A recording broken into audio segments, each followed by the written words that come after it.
Kmart Jr. There we go. We bite. Yeah. We bite. We back. Oh, what the hell just happened? Oh, no. Oh, someone slapped Bogey in the mouth. Oh, Bogey, not Boogie? Nah, Bogey. I was about to say, whoever slapped Boogie's about to get chokeslammed.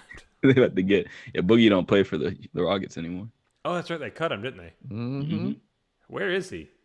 Nowhere. Man, talk about falling off. He was probably one of the most overrated players ever, though.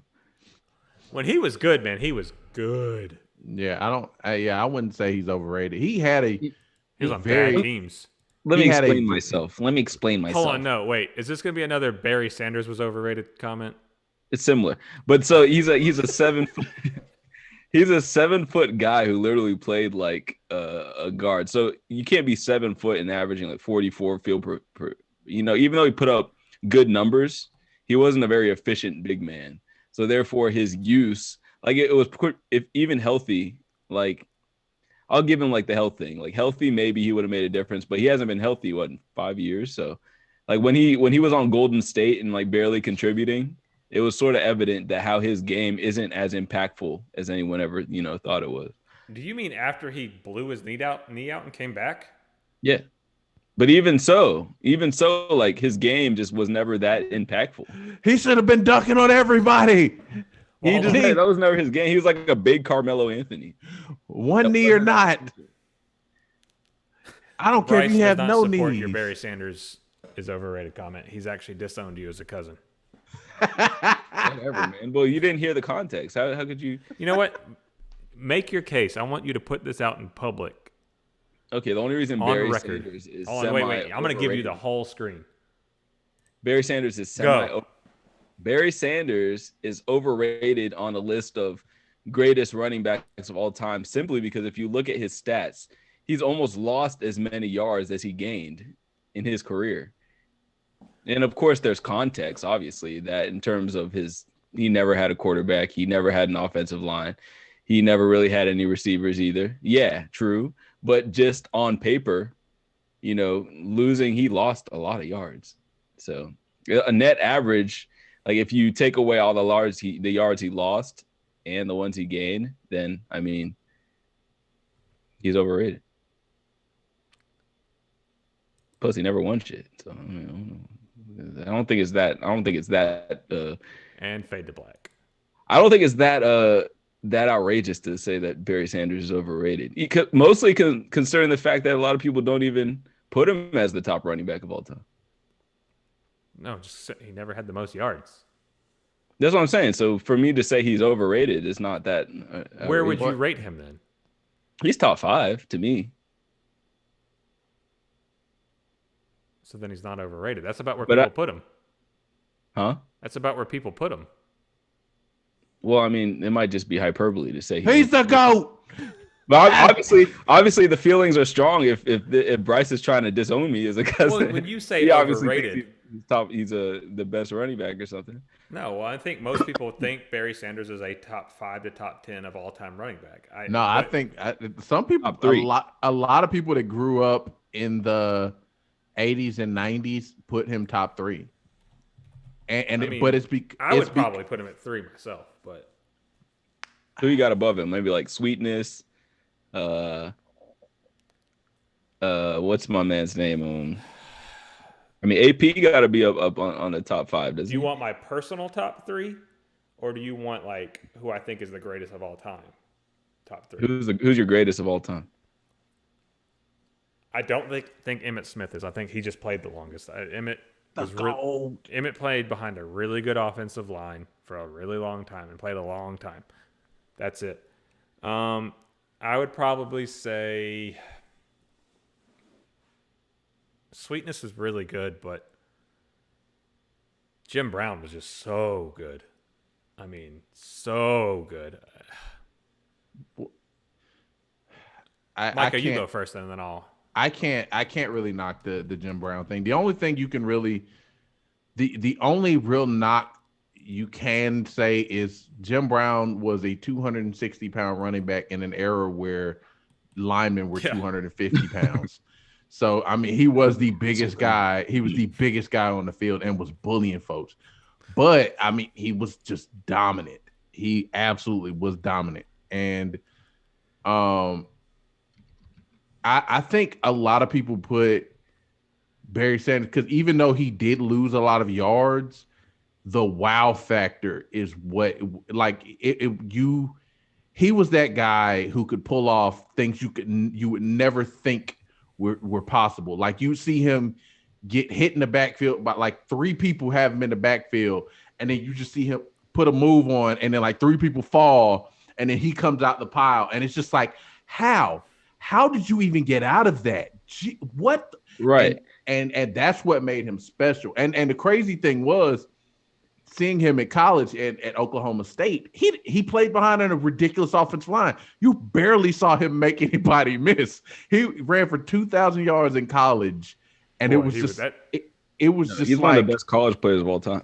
He's the best college player of all time. He didn't have to.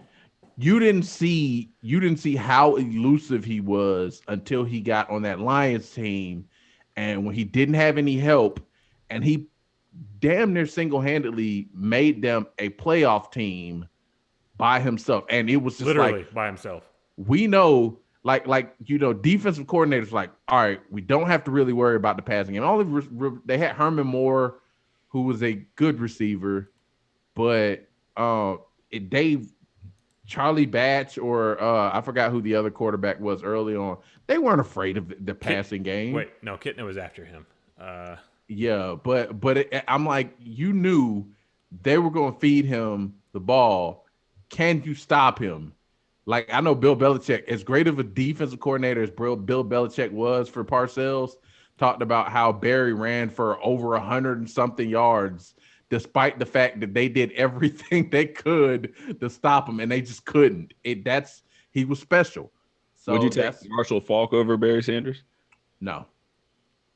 I love Marshall Faulk, but and Marshall Faulk hands were amazing. He could thousand season.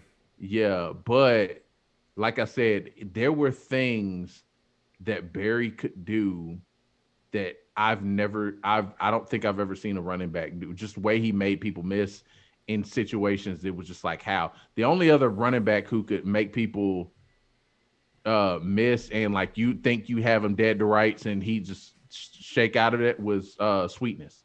Yeah, right. Sweetness was so good. Like, I mean, but without a doubt, I think that the most iconic and electrifying running back in history is Barry Sanders. Mm-hmm. But in terms of just efficiency and getting the job done, well, but I'm better than him.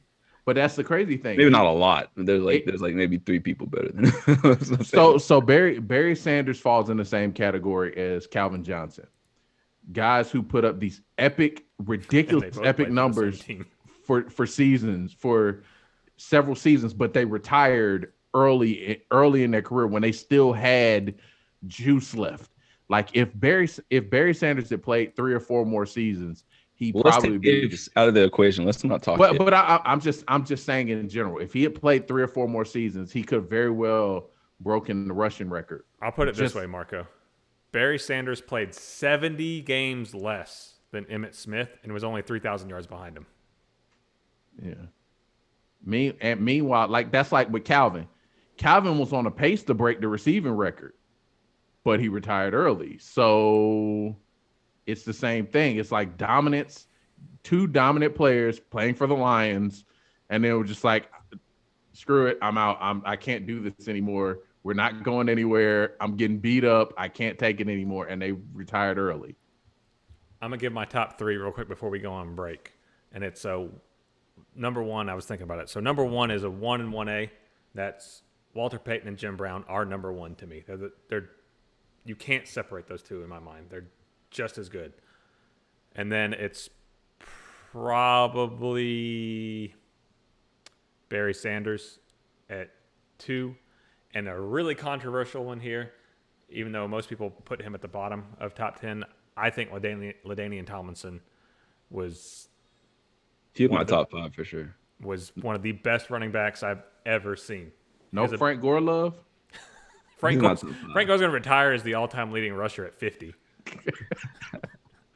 Is the only running back to outplay Tom Brady. But just for stats worth, so Barry Sanders actually holds the record for the most yards lost by a running back in his career with 1,114 yards lost. So, I mean, if you take that away from his 15,000-yard total. He's second all-time pretty much. Yeah. Hey, all I know is you only got to hit the ball 3 times out of 10 to bat 300 in your career. All right. Let's go ahead. Wait, real quick. So Walter Payton, I'd say Walter Payton, Jim Brown, Barry Sanders, AP, and then who else can I have on there? I mean, I don't might as well throw know about Gale Sayers or O.J. Simpson or stuff. Well, Earl Campbell rounds out my top 5. Okay, I'll take that. Earl, like you just talk. If you want to talk about bully, like the most physical running back you've ever seen. Now, granted, he paid for it dearly with, now his health. Now. But I'll never forget. I think they were playing the Rams, and it was an All-Pro linebacker tried to come up and fill the hole, and Earl Campbell just lowered his head, put the crown of his helmet in this linebacker's chest, and both of the linebackers' feet were off the ground. He just lifted him up like a bull. It's like, good God. But it is interesting though. It does go to show how Barry Sanders' legacy is endearing, because someone who, I don't know when Bryce was born, probably like 2000. Bryce is 16, so 2005, 2004. Four. The fact that he's still out here defending Barry Sanders, like he watched him play. He's the GOAT. He's the GOAT. All right, let's go out on that note. We're going to take a quick break. I'll get some water, and then we'll be back in a little bit. Since we just had a technical difficulties break, we won't be gone that long. All right, y'all. Peace. See you there.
The cat That's gonna be the was best great. part, is because that's what the stream's coming back to.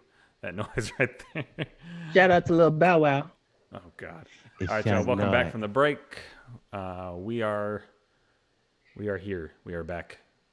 We are hopefully still streaming, because for those of y'all watching on YouTube, y'all saw that we went down for a little bit because of technical difficulties, but everything looks to be good now. Shout out to Lil Bow Wow, because none of this is possible without Lil Bow Wow. It's Young Lord reporting live from Atlanta, Georgia. That was Drake, by the way. That was Drake just said that today. He said his career wouldn't be possible if it weren't for Lil Bow Wow. Was that? Oh no, never mind. I'm thinking of that Soldier Boy thing. Drake. Drake. Drake? I taught him everything he knows. That's Kiss Me Through the Phone. It's like, wait, Soldier, you stole that from Shawty Lowe. Ooh. What a halftime lead. Yeah. Yeah, man. We were saying that the Rockets should get relegated. Man, that would be such a cool idea. The best G League teams play up, and then the worst play down, but it just wouldn't work here. There's not no enough WNBA competition. team. watch like the Atlanta Skyhawks makes it to the NBA. Right. Do you think a WNBA team could beat a college team, a male college team? No. Yeah, some of them. Well, it depends. Yeah, it depends on the school. Like But Lipscomb? What about Lipscomb? What are they, like, Division II? I don't know. What about? Well, let me just say that. What about a varsity high school team? Do you think a WNBA team could beat a varsity high school team? Yes. Oh, That's God, yeah, that's ranked top 5 in the they country. drill them. You think so? So, man, I don't know if you've I ever think it'd be played pretty damn against. close. I don't know if you've ever played against a really good female college athlete. I've destroyed a college female athlete I'm one talking time. about a good one, Marco. I broke her ankles. It was pretty good for I actually played. I played against a former WNBA player, and she could ball. Yeah, like, She could bruh, flat out ball. Don't disrespect these women ballers, because like they're good. The They're only very good. the only thing physicality is such a big hill. See, that's hold on. We'll get into that. Go for it, Micah, and then I'll. The only thing, yeah, I think the sheer athleticism difference is the one downside, because like now granted, like when Brittany Griner said she could beat Boogie Cousins in a game of 1-on-1, I was like, no. Yeah. No. Hold on. He I feel like we got to pay this tribute real quick. Robo just jumped in the chat and said, I'm not a Bears fan anymore. And for those of y'all who don't know why, it's because their two quarterbacks are now Andy Dalton and Nick Foles. Hey, man, that sounds like a winning culture. Who do you think is going to win that job? I'd give it to Andy Dalton. But go for it, Micah. I'm sorry to interrupt you. I just had to yeah, point that but out. nah. But like Brittany Griner said she could beat Boogie Cousins in a game of 1-on-1. First of all, Boogie is 3 inches taller than you. And like 70 pounds heavier. Yeah, that was the other difference. So it was like, yeah, no. But Brittany Griner even shoot? I thought she was just like she's traditional big man. Yeah. She's a traditional big woman, man, or Big whatever girl. But yeah, I mean that's the thing. She didn't have a very versatile game, but she was quick. She was kind of quick, and she could jump a little bit for a woman. Most women aren't playing above the rim, and she could, and that was the biggest difference. That's why she dominated. She's sort of above the rim. Let's not go overboard here. Well, I mean, most women, but like I said, most women aren't dunking. Most women aren't above the rim at all, and the fact that she could dunk pretty much at will, it gave her an advantage over most of the women at she 6'9", played. you should be able to dunk. Like, I just think that like a top 3 varsity high school team, like a nation top in the nation, would probably still beat a WNBA team because that athleticism. It would make a difference, but I think the women fundamentally are so good. And like here's the thing. When I played up against a very good woman. Like she played like WNBA Europe, defensively, bruh, she was super aggressive. And that it's is like, one thing. I know. And it was like, yo, all up in your shit. I was like, yo, this is great defense, but I didn't like physically, I didn't feel comfortable. And that was part of the reason it kind of got in my head because I didn't feel comfortable. Like if I wanted to, I could, just hit her with a hard shoulder, create my own space. But it was just like I didn't feel comfortable doing it. Bring those elbows too. Bring the Dikembe Mutombo pivot. Bring that full mass. Smack. Oh.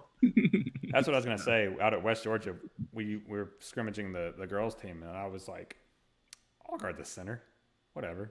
Like we're about the same height." Boy, when I'm telling you that was the hardest I've ever worked in post defense in my damn life. But you're not a post defender.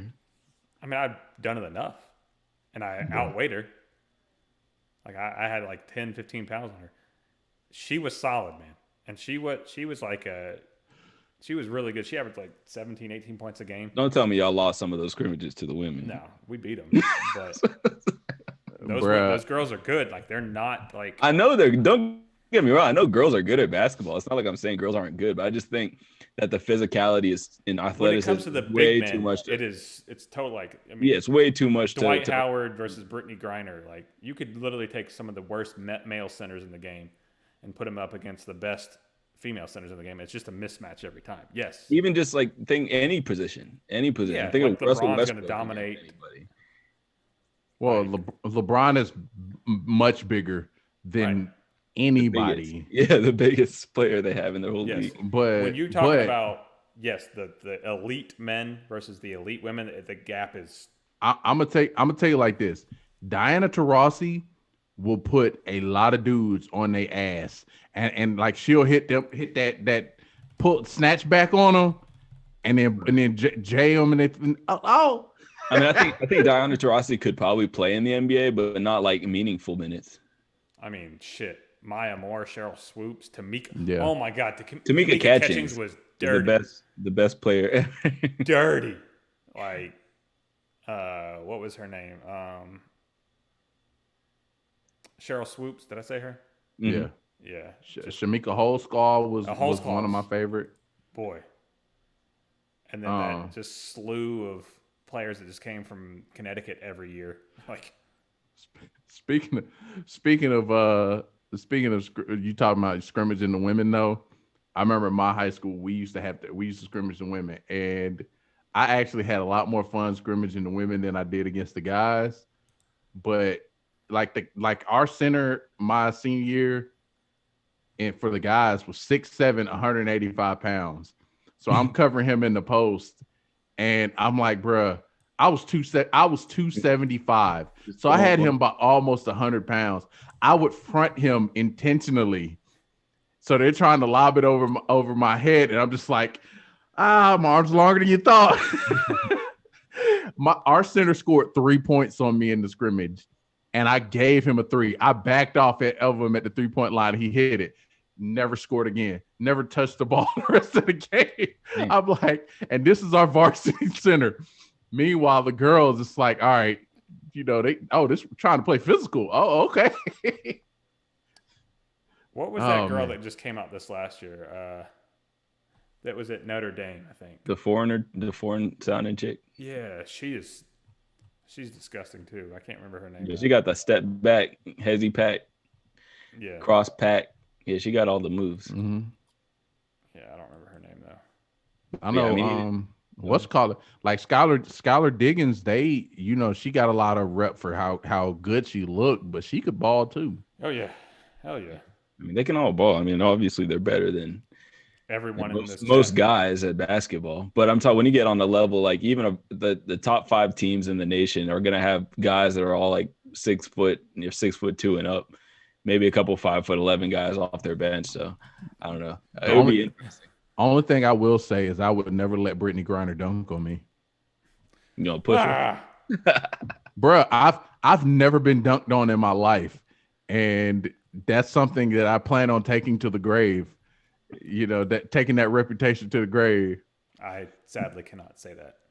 Well, yeah. I've actually been dunked on too before. Yep. Nah, I'll never forget. I was playing in a Bally's one time, and this kid that was built like Kevin Durant tried to glide on me. Dude was like 6'9" too.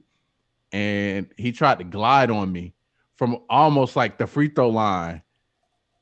I jumped. He met me midair. He immediately went from trying to dunk to, oh shit, falling backwards and tried to scoop it up to the basket. I'm like, bruh, you ain't going through me. You have to go over me because you ain't going through me to this basket, bruh. Talking about retro shit. Talking about the Bally's. I went to the Bally's to play. Do they even have those anymore? Nope. Hey, Bally's bought out. Yeah, Bally's been gone for a while now. Yeah, they bought them out. We still need to get together our in-show 21 game or something. Yeah, because we lost our 2-on-2 game. You hear that? Yeah. Now? Hear what? You hear that screeching noise?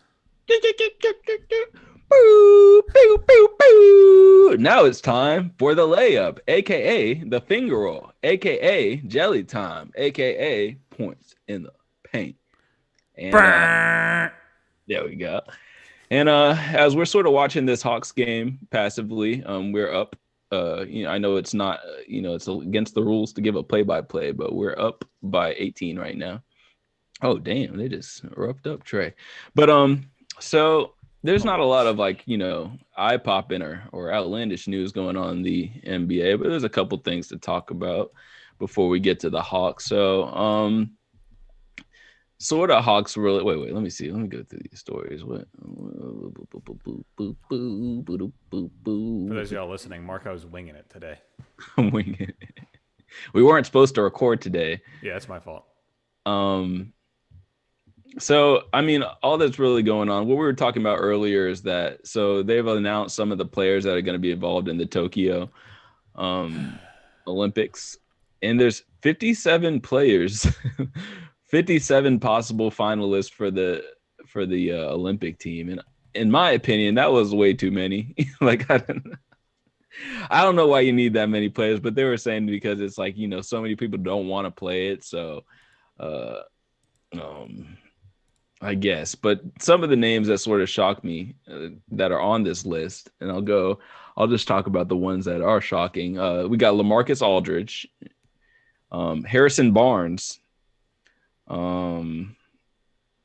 Let's keep on going down here. Did Lamarcus Aldridge ever sign anywhere? Not yet. If we trade John Collins, bring that man in. Hell no. Why? Is it a stopgap? A stopgap? You mean a trash can? He's not trash. Listen, man. If you want Paul Millsap, a worse Paul Millsap, to come back, I'm saying Has he fallen that far? He's just not good, man. He's a soft power as soon as he forward. moved outside of that, as soon as he took the Josh Smith route and moved outside of his mid to post game, that's when you saw his points drop tremendously. I think Horford did too. To me, Lamarcus Aldridge, that's a good thing to talk about. Lamarcus Aldridge is a good fit for a team that doesn't need him to contribute.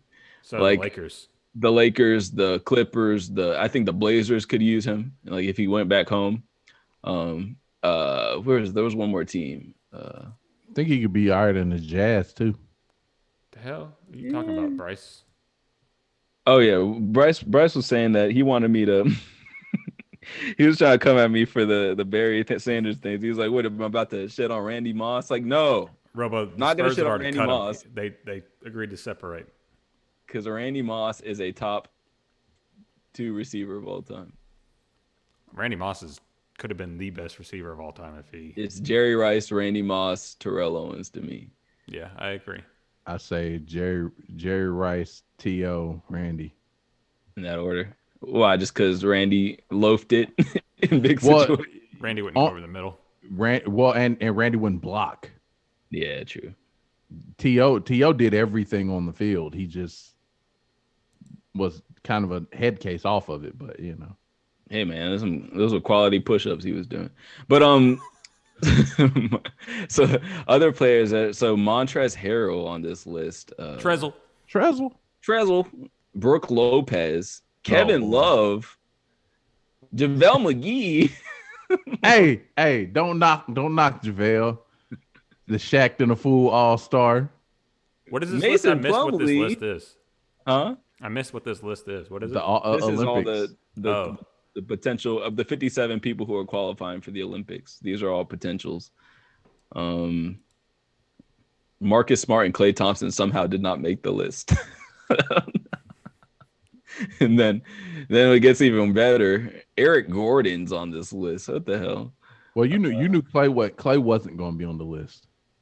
Right. Duncan Robinson. I mean, I guess just because he's a good shooter. Fred VanVleet. Is he? I thought he was Canadian. And then, he might be. Hey, just because they play in Toronto doesn't make them Canadian. He's from Northern Illinois. That's like pretty damn close to Canada. Oh man. There you go, Robo. You're from Canada. There you go. Is that where he's from? Is Robo from Northern Illinois? Northwest. Well, he's just outside of Chicago. Wisconsin. Like, is that Indiana? I will say Wisconsiners are like Canadians. They talk like Canadians. I'm not even joking. People want to go out there. Minnesota and Wisconsiners are pretty much Canadians. The Midwest now will never listen to our show. Ever. Thanks, guys. Northwestern. Fucking Canadians. Poirier was right. Y'all aren't even really Midwestern. Shout out to Foyer. Oh man. Then the best player though, or it's good for us. Trey Young is also on this list. So now, after initially getting snubbed, he has been invited back. So there's a good chance that Trey Young's going to make this roster. I guess. I mean, maybe not though. There's going to be a lot of good point guards here, but hopefully players like Steph maybe don't go. I know Mike Conley's ass going to go. Like, what else does he have to do? Beat people on a horse in his driveway. Right.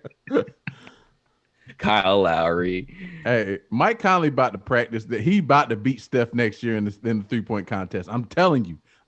Call it now. Nah, man, because Buddy Hield's gonna be back. You know, Buddy Hield too unruly to follow guidelines. All right, so that's enough for that. The other thing I found interesting though is I was looking at a list of the top 68, or they ranked all the college coaches that used to be NBA players. And the funniest thing about this list is it's 99.9% like white guys who flamed out in the league. Players like Scott Drew, Chris Beard, Mark Few. I didn't even know Mark Few played in the NBA. I think like a season or two. But then so they rank all these guys and they have all these guys on here. And it just, okay, they got Kelvin Sampson at 48. But then it's like the whole list is pretty much just a list so they could put at number 1 and number 2. Number 2 is Juwan Howard, and number 1 is Patrick Ewing.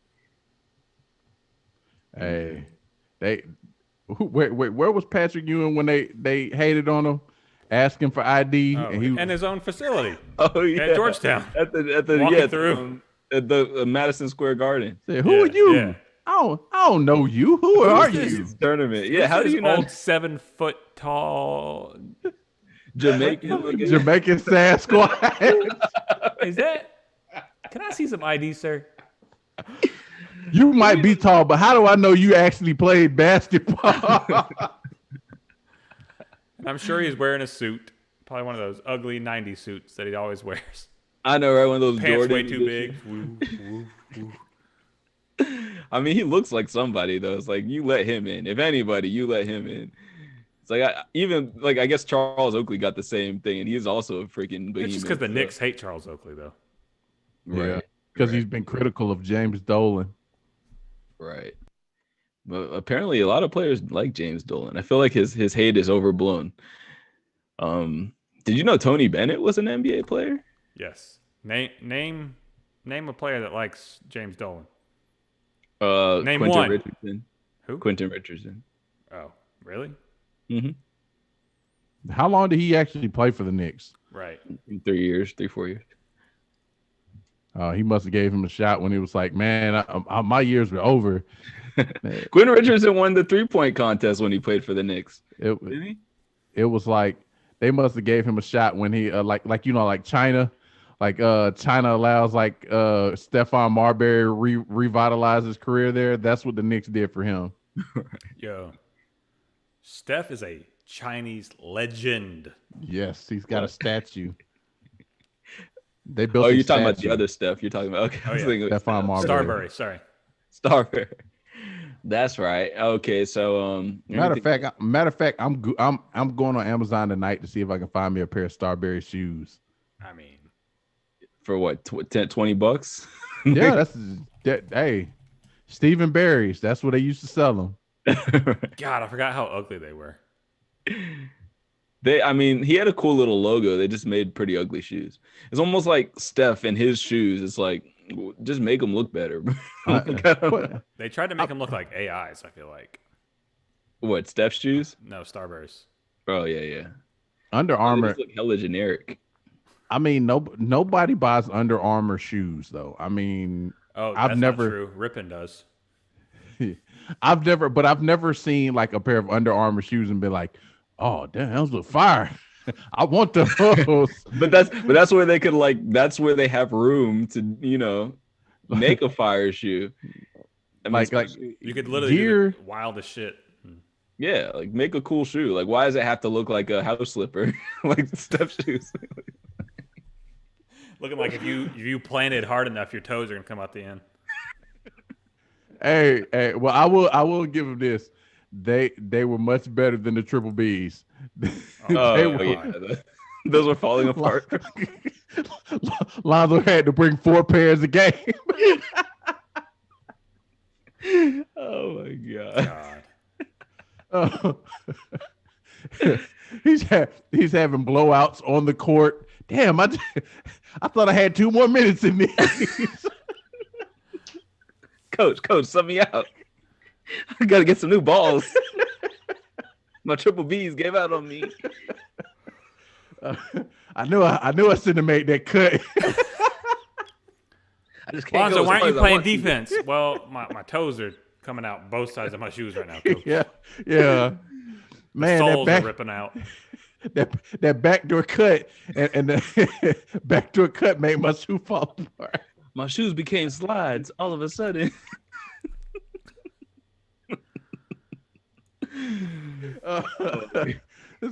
Said, man, yeah, I had them set up. I tried to hit the crossover.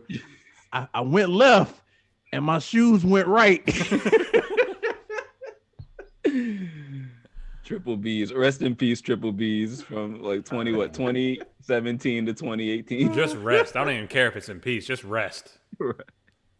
Oh man. So that's enough for outside of the Hawks talk. Let's get to the Hawks, man.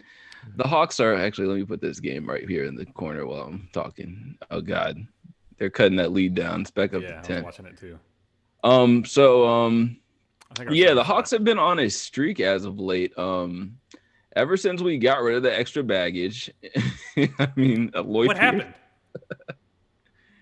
Ever since we got rid of Lloyd Pierce bum ass, the Hawks have actually, taken on new form and they look competent. Their pace is slower, more deliberate. Trey is playing with a sense of purpose. Our substitutions look sensible, and we even found a guy to put in the game so we don't have to give Bruno Fernando minutes. Nate. Let's go, Nate. I guess it's like a Nate thing. Bruh. He's like, wait, your name's Nate. Why aren't you playing? Jared Allen is Nathan Knight's #1 fan. Oh my God, he destroyed him. It's like he went up, he stopped, and then he kept going up and dunked on him. I was like that was cute. Take it anyway. Bruh. I'm gonna say this though. It didn't. We could have gone down 17th Street to IKEA and possibly found somebody who could have replaced Bruno Fernando. Matter of fact, there was a contractor who came in the store the other day, 6'10". I'm sure he could have given us more out on the floor than Bruno Fernando. I'm just saying. Come on, man. Bruno. I'll be honest, man. Height. What's his name? Nathan Knight actually almost looks better than, not even almost, he does look better than Okongwu, which is Okongwu looks like he needs another year or two. Yeah, like in the G League, like or send him back to college. Like I don't know. Send him He back. just looks Get a refund on our pick. exactly. It's like he looks so lost out there all the time. So so we basically been on a 5-game streak. Today we're trying to make it to 6 against this Houston team who's dropped 16 straight or something 10. like that. 10 straight. Yeah. Okay. So hopefully we can take care of that. But I want to know, my question for y'all is, with the way that the team has sort of been playing now, or the first question I'll ask is, how much of a difference do you think Nate's coaching is really making? Or is it just the health thing that the players are suddenly getting healthy again? You were right. It is 16. Sorry. I just looked at their last 10 is what I saw. But yeah. Okay. All L's. 0 for 16. Saw so many L's, I stopped counting. Yikes. Oh, man. So do y'all think it's a Nate thing, or do y'all think it's an injury thing? Obviously, this is a loaded question because you know my answer, but is it the fact that our players are finally getting healthy, or is it a coaching change that made the difference? Yes. Yes to both. I'll take one side of it. It's Nate, man. I mean, Lloyd had these same players for the most part coming back. Lloyd had the same core to this team and couldn't do anything with him. He was an incompetent head coach. He did not know how to coach situations. He did not know how to coach players in those situations, and he almost Dan Quinned it. Like when Dan Quinn would call timeouts and you were just like, what? Why would you do that there? Right. That was Lloyd Pierce half the time, and pulling players out when they were hot, putting players back in when they were weren't hot or hadn't played in 20 minutes, and it's like, you know what? Now is your time to get into the game when it's crunch time, when you're cold and we need a shot out of you. It's like, what? I mean, but the biggest thing though is you're starting to see that influence of Nate McMillan's offense into this, and it looks exactly, well, not exactly. You're starting to see it look like when I mentioned earlier in this year that how Indiana looked last year, where that ISO motion and everyone's constantly moving, that ball's moving to find the open spot. You're starting to see that. So that's my answer. Nate McMillan and Nathan Knight. The Nates are the reason. Great Nates.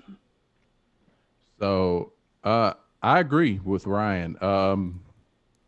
It's Nate McMillan, because we still one of our most important pieces still isn't back yet, and Deandre Hunter. And matter of fact, and we've rested Clint Capella the last 2 games, and we still managed to play and win, pretty decisively. So now, I mean, this game isn't over, but I mean, offensively, we look a lot smoother. Not as many bad shots. There's not as much. Yeah, like even with Lloyd Pierce, we would swing the ball around the perimeter, but wouldn't make any progress. It was just literally just be passing to pass the ball, and it's like, all right, is somebody gonna make a cut, do something? But now we're actually seeing progress. So, and I'm really excited because the way we played, and once Hunter comes back, who is one of our best wing defenders / was becoming one of our better offensive players. Like, bruh, the sky's the limit, bro. We could legitimately jump up these the standings and finish with a 3 or 4 seed possibly. Don't forget Cam.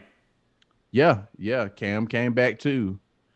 Wait, no, he has not come back. Oh, I thought he was back today. So no Hunter or Cam. Yeah, so I mean, these are two great wing defenders, and who have some offensive potential. So I mean, bro, and we're winning without them. This might be a hot take here, but I feel like Tony Snell is taking some of Cam's minutes away with the way Tony's playing. Yeah. Tony's a damn good defender, and he's a solid 3-point shooter. Yeah. Cam is a damn good defender and a 1 for 9 on most nights 3-point shooter. Well, I did hear the part of the reason we benched Cam is because he was playing hurt. So, he was trying to play through injury, and I think that was some of what the struggles were. But, who knows? I think if he comes back and he starts to play the way to the capabilities that we thought we drafted him to be, then he could get those minutes back last year. Yeah. Then he could get those minutes back. But yeah, I think you're right though. Tony Snell has been huge. and I was talking to Marco before we started recording, and I said, Tony Snell was one of those players that was just kind of like just insignificant on every team he's played on. And then now he gets here and he's getting some time in, and he's been balling. And then Marco gave Gallo a hard time. He was just, Gallo can't hit shots. He's one good game and then he's trash for the next 5. Gallo's like, oh, word. That's how you really feel? Balling. Genuinely speaking, Gallo has been the reason that we've been able to get these last couple wins, just because his point output. Yeah. But on the other hand, Bogey has turned into the new Gallo. Bogey's just I will say this though. Clint Capella looks like he's having the time of his life since Nate McMillan has taken over. I mean, bruh, it's like he's like I can actually get the ball. What? Right. Word. Somebody's gonna pass me the ball. He's even keeping him in through the hackapellas. That they tried to do in that Cleveland game. But that's another important thing because that's another thing that used to kill us down the stretch with Lloyd. Is you take him out because he couldn't hit free throws, and then you give up easy buckets on the other end, and it's just like, bruh, I get why you want to take him out, but you don't have anybody to protect the rim, right? And that when we lost to Cleveland the last time, it was because you took him out for Gallo, and Gallo just watched as the guy drove right down the lane and scored the game-winning bucket. Gosh darn. Yeah. They're out here letting this 1 point game slip away. Okay, there goes a 3. Yeah. So, yeah, I think it's coaching, man, and I think it's just so obvious. Obviously, I don't expect us to win every single game that we play, so we're gonna lose eventually. But I think it's just such a good turn of events, to not have Lloyd Pierce back there. And then in the good news, the news is that I guess they said so. Deandre Hunter is now doing 4-on-4 drills, and I guess they come Thursday he'll start being questionable on the report. So that's a great bit of news. And I think Cam Reddish, I don't know what's up with Cam. I think he's still on the same track that he was, which is sort of an unknown track. I think it's probably like 2 weeks and then a reassessment. So I think at the end of this week, they're going to reassess him and we'll find out more about Cam. It's fine as long as we're winning. Keep him out. Right. And like Micah said, though, with the way we're playing now, to throw Deandre Hunter back into this competent coaching, I'll be like, oh, my God. Like you said, I don't know. I think loves defenders. 4-3 seed is a little bit, optimistic, but I still think like definite playoff team now, like not even play-in round. If we're getting DeAndre Hunter back this sooner than we thought, because everybody thought it was going to take a long time to come back, not till like mid-spring. But if he's coming back before spring even starts, then hey. So my next question for you on this is, the biggest question going before all the Lloyd Pierce stuff happened was trading John Collins. So with the way that we've been playing now, would y'all still want to trade John Collins before the trade deadline, considering that, we might take a step back without him on the court, or how do you think that would play out? And what would the scenario be where it would be okay for us to trade John Collins, or if you even want to trade him? I still don't want to trade John Collins. I'm still living on a dream that he'll re-sign here for less than a max deal. I hope that, him being a part of a winning team changes his opinion on where he wants to go. So I don't want to trade him. That's just me. If we know for sure he wants a contract that we are unwilling to give, then yeah, trade him. It sucks, but get a draft pick and some pieces. Ryan's over there. Steve Perry over there won't stop believing. Here's the thing. I don't want to trade him at this rate because he has played a lot better. But I think if you're not going to max him, and I know there's somebody out there who will offer him a max deal, whether it's like Sacramento or Mark Cuban's the one who's hottest on his tail. Yeah. I mean, I just don't see where he'd fit on that team, considering they have a 7'3" version of him. They play KP down in the paint. They want someone to spread the floor for KP more. I mean, KP spreads the floor, but I think that they play different roles because KP is not really a rebounder. Yeah. I wouldn't say Collins is a tremendous rebounder either, but when Capella's not there, he's an automatic 20 and 10 guy. Yeah. But I mean, yeah, but somebody will offer him a max deal. I think I would rather get something for him than him him not to sign with us and take that max deal, go elsewhere, and we get nothing. That's my only thing. I think the problem though is that like it's almost like because one of the trade packages I heard was like unbelievably bad. It was like the Timberwolves wanted to give us like D'Lo wasn't even in the package. It's like it was some like scrubs on their bench and some picks. And if that is like the mean of the type of offers that we're getting, we're almost better off just like trying to make the playoffs and then having him walk, because we do get bird rights because we are, he's a restricted free agent. So we have the opportunity to match anything anyone offers. But at the same time, it's almost like I don't want to just get something just because it's the smart thing to do. You know what I mean? Well, yeah, I'm not talking about just get something. I don't like if somebody was like, we'll offer you Kent Bazemore and a first rounder for him. No, what I look like? That's like what Minnesota was offering, because they really want Collins bad, but it's like let me see what they were offering. It was something so bad. I was like, what the hell? Like, are y'all trying us right now? Oh man. It wasn't like Culver wasn't even a part of it. Like I think it was Malik Beasley who's in jail, and then it was like Malik Beasley and like Nas Reed or something like that. I was like, well, no one wants those guys. And then like a pick. It's like Malik Beasley is literally in jail. How y'all gonna offer him? Well, when he gets out, you have the rights to him. Malik Beasley's not even that good. He's like a small shooting guard without much skill. So yeah, like I'm like on Ryan's side. I don't really want to trade John Collins. I like John Collins a lot. I know he's underwhelming for a max player, but hopefully he gets humbled and Trey can get him some behind the scenes money, or someone can. That's the thing about Atlanta. We're not like San Francisco where we can hook him up with a tech deal and have him getting a cool 50 mil under the table. Like, you know what I mean? I don't know what kind of deals they have in Atlanta for that. What you talking about, man? We Black Hollywood, man. Tyler Perry could put him in a show. That's exactly what I was about to say. Was Tyler Perry? Tyler Perry could put him on a show.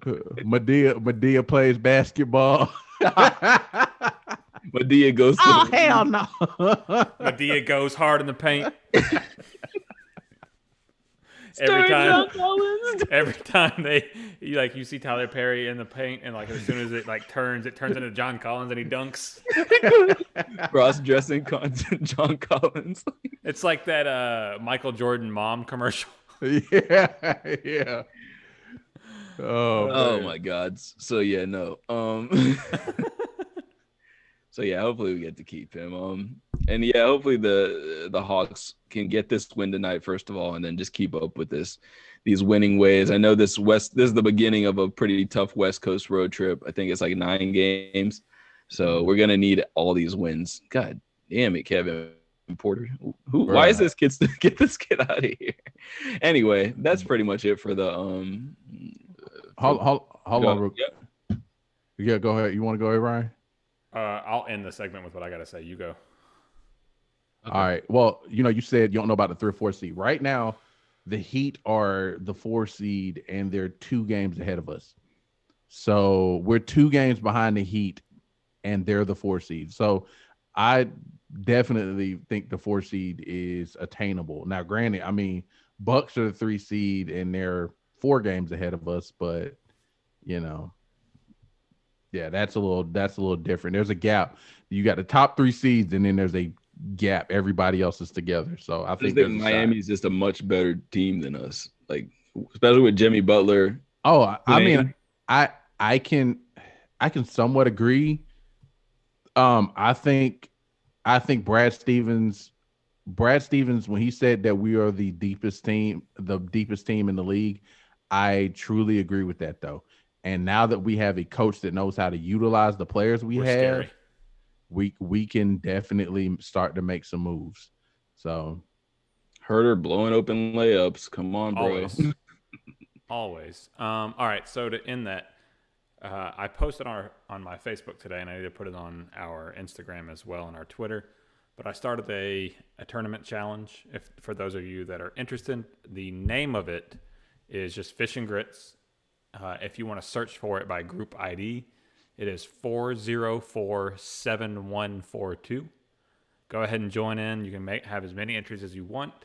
I added the incentive of whoever wins it can come on and be a guest co-host with us. And if this guy that I'm talking to, and I'm not going to name it because I feel like every time I talk about someone, it falls through.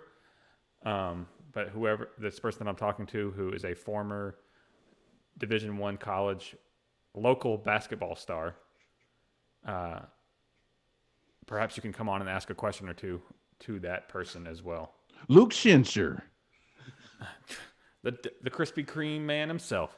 But yeah, that is Fish and Grits is the tournament name. The group ID is 4047142. This is like a college tournament challenge. Yeah, I tagged both of y'all on Facebook on it. Mm-hmm. Who are your champions right now? Who you got winning this? My just off the rip like instinct picks. I round up with Gonzaga as my champ. Just because I mean they're so much better than everyone else. Same, bruh. Mike is same. I haven't even filled it out, but that's who I'm rolling with. I wound up with Gonzaga and Baylor in the final. They might be the first team. They might be the first team to go undefeated. Just walk through this. Right. Gonzaga, Michigan. That's what I got. Yeah, Michigan's really good. All right, Micah, take us into some baseball, but let's make it a short one. All right, everybody, it's time for the Suicide Squeeze. Talk a little Braves talk. Why that's your suicide squeeze motion? like ringing out a jersey. What is the squeeze? So, not much. It's not much to cover. Braves are still in the preseason. Acuna's been hot lately. He's hit 3 bombs in the last 4 games. We want to talk about like depth. Inciarte, we brought back Ender Inciarte, but he's injured right now, which actually is helping Christian Pache because it's giving him a leg up in for that starting center field role. Also, we had a couple of Ozuna hit a bomb today. Even though we lost 5-3, he hit a bomb. It was beautiful. Chris Martin looked good. Bryce Wilson has been balling. He is trying hard to make that 40-man roster and potentially the 25-man roster. So at least until at least until like Soroka's fully back at health and everything. So, also we re-signed Chris Martin, relief pitcher. So is that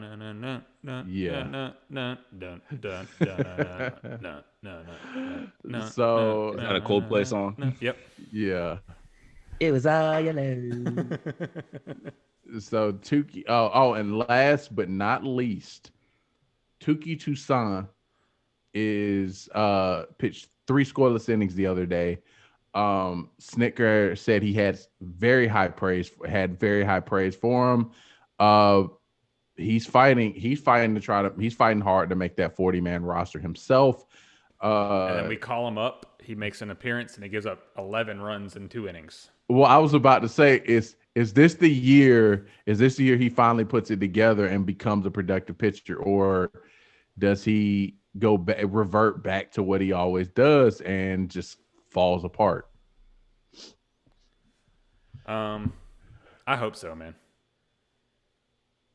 Like, that's just all I can say. He's always had stuff. He's just never done anything with it. Yeah. Well, the crazy thing is that he's been on the Braves for 3 years, and he's still only maybe 24, maybe. He's still really young. He is 24. Yeah, he'll be 25 this year. He's born in June. So I mean, he's got time to develop, but it's just like, dude, you got to put it together soon, otherwise you're gonna be jobless.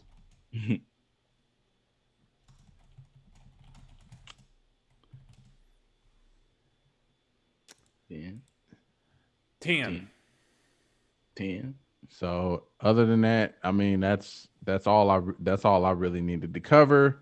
The other baseball news is A-Rod is flown down the Dominican Republic to intercept Lenny Kravitz. Busted Lenny Kravitz's kneecaps. I'm trying to get up inside his girl. So, all right. Well, that is the end of probably one of our most shooting from the hip episodes we've done in a long time. Pew, pew. Look for. Wait, no lightning round question? Unless y'all got one. I don't got one. I got one. Okay. What's your guilty pleasure song? Like a song that you'd probably be embarrassed if anyone heard you listening to it, but you love it anyway. I'll go with the whole band that I never understood why people hated them, actually. I liked Nickelback. I didn't hate them. This is how you remind I saw them me. live. I'll ask people, like, why do you hate Nickelback? Like, because they're trash. And I'm like, how? And I'm like, or they're like, it's because they are. I'm like, I can give you reasons why Nickelback's not good. You can give me reasons why every modern band is trash. But Nickelback's not that modern now. But I mean, yeah, I'd say the worst part of Nickelback is their lyrics, and then the way that their songs are all sort of formed the same. It's like they're very cookie cutter. They're cookie cutter. They were band. formulaic for sure. Mm-hmm. But then again, like, I mean, never mind. Let me not talk about it. Foo Fighters. Oh, how dare you? Oh man, I don't like Foo Fighters. I like Dave Grohl. I actually have a couple. Like, as far as band, Tenacious D. You'd be ashamed of people hearing you listen to that? No. It's just because like the songs are so crazy. It's another song. Wow, I Can Get Sexual Too.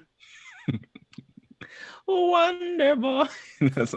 No. That's not Tenacious D though. Wow, I Can Get Sexual Too. I forgot the name of the group. Okay. But yeah, it's like I called her on the phone and she touched herself. Oh, I remember. So Say Anything. Yeah. So that God, I forgot about that. Yeah. That's one. But other than that, I mean, those are the two that came to mind. For mine, Ryan's gonna know this one. It's no surprise to him, but my guilty pleasure listening group is NSYNC because man, here we go one more time. Everybody's feeling those white fine. boys could craft some catchy ass songs, man. They had a lot of, and I recently went and listened to all their a lot of them were interviewed and just to talk about the whole experience. And it was just interesting to see how hardworking they were, despite being like, everybody looks at pop bands as like, oh, they're just manufactured. But then they miss out on the part that, they actually had to like work really hard. You know what I mean? But yeah, man, I'd go with NSYNC as my guilty pleasure. I'd never ride around bumping NSYNC loud in my car, but in my headphones. On the highway, he's like, yeah, and then he gets off on Surface Street. I can picture him driving through the city of Atlanta. Dude, a dude pulls up next to him. He's like turns it down to almost nothing. How you doing? Put on some A Mafia or some Big L. Oh, Big L. Oh man! Matter of fact, driving to the Benz, driving to the Benz. Get over there off North Side. You see all the folks got the flow. I know, right? People walking into the Falcons, and I pull up playing, hey, bye, bye. Doing the dance with it. Oh God! It's gonna be me. Oh man! All right, gentlemen, let's get out of this. Micah, take us home. All right, everybody. This concludes another episode of Fish and Grits, the podcast. If you're watching us on YouTube, smash that like button, smash that subscribe button, click the notification bell so you can see when we post the new videos or go live. Also, you see the hoodie. Go to our Instagram page. There's a link. You can get you some merch on there. Other than that, if you like Fish and Grits and all that sports shit, everybody, let me hear you say, "Oh yeah." I was waiting for you. Peace. I was waiting for you because I didn't want to hear it this time.